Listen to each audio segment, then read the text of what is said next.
कार्तिकेय मंदिर और 19 कुओं के बाद अब संभल के चंदौसी में खुदाई के दौरान मिली है प्राचीन इमारत। बड़ा तहखाना होने का भी यहाँ अनुमान लगाया जा रहा है। भारी संख्या में पुलिस की तैनाती के बीच खुदाई जारी है और भी कई प्राचीन अवशेषों के मिलने का अनुमान।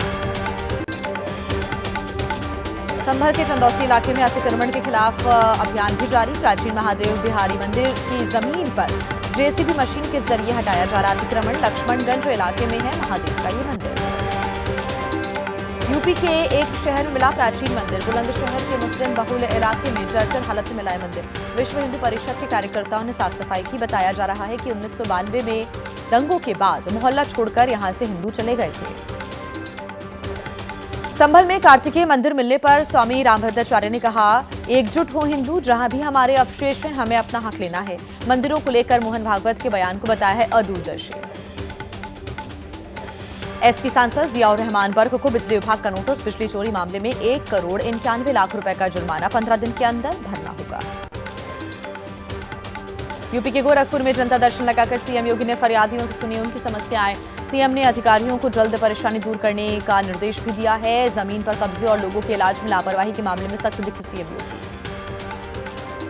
बांग्लादेश में हिंदुओं की रक्षा के लिए महाकुंभ में होगा अनुष्ठान। गोवर्धन पीठाधीश्वर जगत गुरु स्वामी अधोक्षजानंद देवतीर्थ के शिविर में 45 दिनों का होगा विशेष महायज्ञ। देवी देवताओं का आह्वान कर हिंदुओं की रक्षा और कल्याण की प्रार्थना की जाएगी। प्रयागराज महाकुंभ में सन्यासियों के सबसे पुराने आवाहन अखाड़े की पेशवाई। पेशवाई से पहले साधना में जुटे साधु संत देवताओं का आह्वान किया। महाकुंभ मेले की सुरक्षा चाक चौबंद की गई है। घुड़सवार पुलिस लगातार गश्त कर रही है। संगम नगरी में 13 जनवरी से शुरू होने वाला है महाकुंभ। देश विदेश से पहुंचेंगे लाखों श्रद्धालु। प्रयागराज महाकुंभ में साइकिल पर सवार होकर पहुंचे एक साधु कहा कि गुरु के आदेश पर देश के तीर्थ स्थलों का वो दौरा कर रही हैं और साइकिल से भ्रमण कर रही हैं।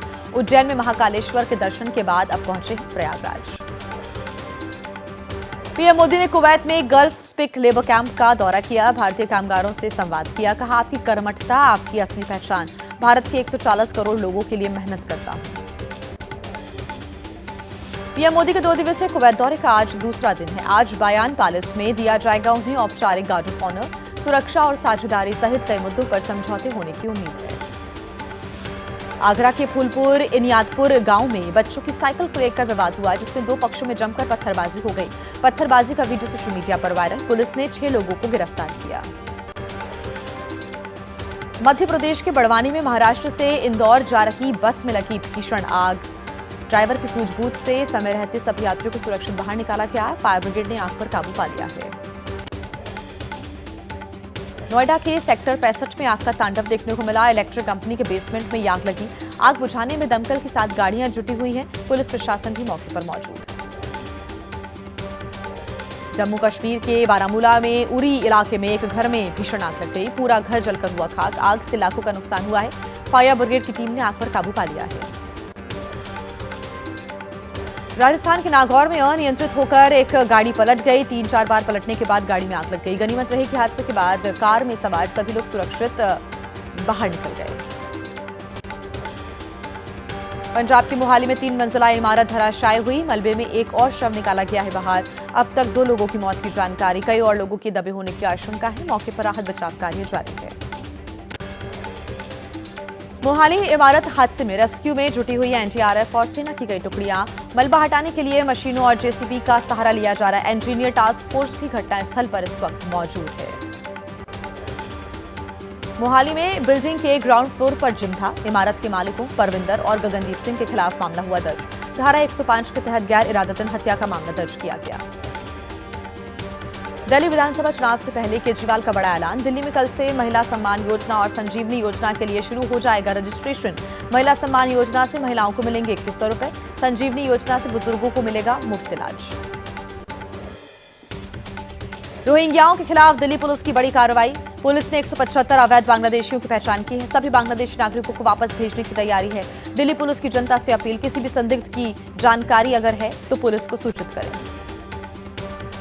रोहिंग्या और अवैध बांग्लादेशी घुसपैठियों को लेकर बड़ा खुलासा। एबीपी न्यूज के कैमरे पर बुजुर्ग ने कबूला कि वो बर्मा से दिल्ली आए हैं। मौके पर मौजूद बच्चों ने उन्हें आगे बोलने से रोका। आम आदमी पार्टी के नेता संजय सिंह ने बीजेपी पर लगाए हैं आरोप। कहा, बीजेपी ने दिल्ली में सिर्फ बांग्लादेशियों को बसाया है, पूर्वांचल के लोगों को उजाड़ा। यूपी बिहार के वोट कटवाना चाहती है बीजेपी।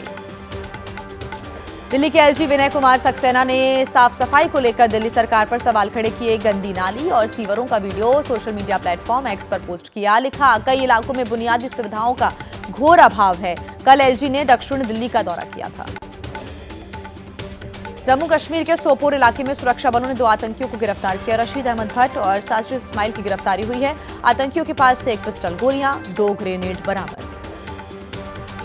यूपी के फतेहपुर में 2 शातिद गौ तस्करों से पुलिस की मुठभेड़। एक गौ तस्कर के पैर में गोली लगी है, दूसरे ने किया सरेंडर। अपराधियों के पास से अवैध हथियार और गौकशी के उपकरण बरामद। यूपी के मुजफ्फरनगर में पुलिस और बदमाशों में मुठभेड़ हो गई। एक बदमाश पुलिस की गोली से घायल हो गया। 2 बदमाश मुठभेड़ में गिरफ्तार किए गए। अवैध हथियार, कार्ड और कई एटीएम कार्ड्स बरामद। यूपी के बरेली में वकील के घर फायरिंग करने वाले आरोपी को पुलिस ने मुठभेड़ में गिरफ्तार किया। गोलीबारी में बदमाश घायल, अस्पताल में इलाज जारी है।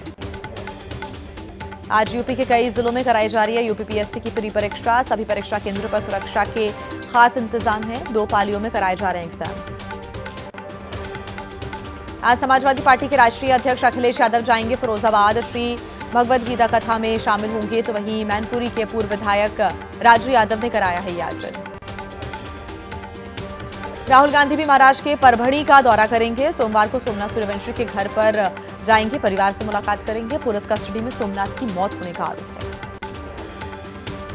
बीड के सरपंच परभणी के दलित व्यक्ति के परिजनों से मिले शरद पवार। मृतकों के परिजनों को दिया न्याय का भरोसा। सरपंच की हुई थी यहां हत्या, दलित की न्यायिक हिरासत में हुई थी मौत। महाराष्ट्र के बीड में शरद पवार के काफिले में आपस में टकराई गाड़ियां। एम्बुलेंस के ब्रेक लेते ही पीछे से आ रही गाड़ियों में भिड़ंत हो गई। गनीमत रही किसी को हादसे में कोई नुकसान नहीं पहुंचा है। कैबिनेट विस्तार के 1 हफ्ते के बाद महाराष्ट्र विभागों का बंटवारा हुआ है। फडणवीस के पास रहेगा गृह मंत्रालय, एकनाथ शिंदे को मिला शहरी विकास और अजित पवार के खाते में गया वित्त मंत्रालय। महाराष्ट्र बीजेपी अध्यक्ष चंद्रशेखर बावनकुले को राजस्व विभाग का जिम्मा मिला है। धनंजय मुंडे को खाद्य एवं नागरिक आपूर्ति विभाग, पंकजा मुंडे को मिला है पर्यावरण एवं पशुपालन विभाग।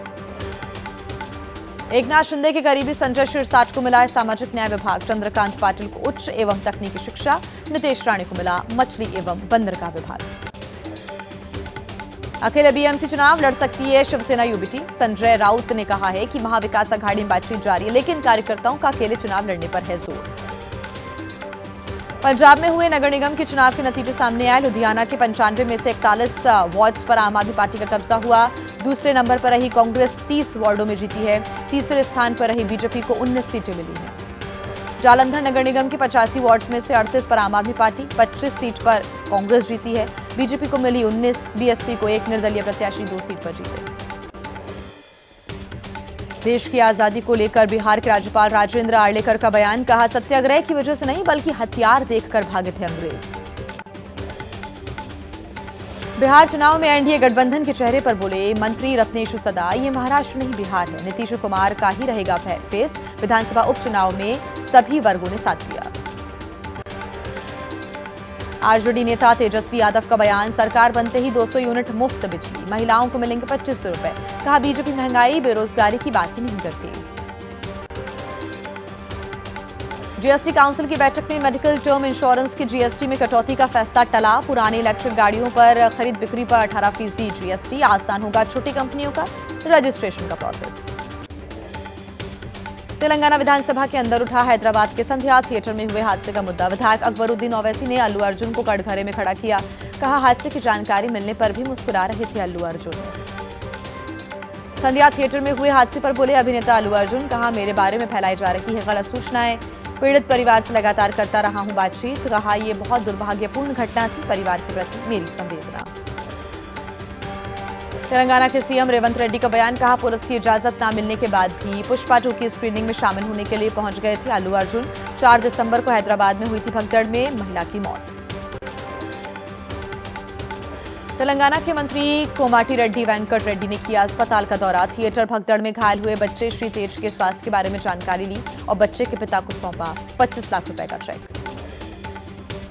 कन्नौज में पूर्व एसपी नेता नवाब सिंह यादव का होटल सीज, गलत संसाधनों से संपत्ति जोड़ने का आरोप। गैंगस्टर एक्ट के तहत पुलिस ने की बड़ी कार्रवाई। बिहार के कटिहार में कारोबारी से रंगदारी मांगने का मामला सामने आया। 50 लाख रुपए रंगदारी मांगने के आरोप में 7 आरोपी गिरफ्तार। आरोपियों की अवैध संपत्ति की जांच भी पुलिस कर रही है। आंध्र प्रदेश में दर्दनाक सड़क हादसा हुआ। सड़क पर खड़े वाहन से टकराई मिनी बस। हादसे में 4 लोगों की मौत, 3 लोग घायल। यूपी के वाराणसी में कैंट रेलवे स्टेशन से 35 कछुए बरामद। प्लेटफॉर्म पर लावारिस अवस्था में पड़े हुए थे कछुए। तंत्र मंत्र और दवाइयों के इस्तेमाल के लाए जाने की आशंका है। एमपी के छतरपुर में रिहायशी इलाके में आया बारहसिंगा। जंगलों से भटककर बस्ती वाले इलाके में बारहसिंगा का लोगों ने वीडियो भी बनाया। लोगों ने वन विभाग को सूचित किया। मेरठ महोत्सव में शामिल हुए कुमार विश्वास को देखने के लिए बड़ी संख्या में पहुंचे लोग कविताओं के जरिए नेताओं पर तंज कसते नजर आए कुमार विश्वास। मेरठ महोत्सव की पहली शाम रही कवियों के नाम। सम्मेलन में कुमार विश्वास के साथ कई और कवियों की शामिल यहां पर वो हुए हैं। कविताओं के जरिए चुनाव की चर्चा पर चुटकी ली। राजगीर महोत्सव में जुबिन नौटियाल ने अपनी गायकी से बांधा समा। जुबिन के कार्यक्रम के दौरान एक से बढ़कर एक प्रस्तुति जुबिन ने दी। वहीं जुबिन के गीतों पर जमकर झूमते नजर आए लोग। मेघालय में नजर आ रही क्रिसमस की रौनक। 25 दिसंबर को लेकर बाजारों में सजावट है। क्रिसमस को लेकर खरीदारी करते लोग नजर आए। नैनीताल में भी जोर शोर से चल रही है क्रिसमस और न्यू ईयर की तैयारियां। शहर के होटल्स, रेस्टोरेंट और पर्यटन कारोबारी कर रही हैं तैयारी। सैलानियों के स्वागत के लिए किए जा रहे हैं खास इंतजाम।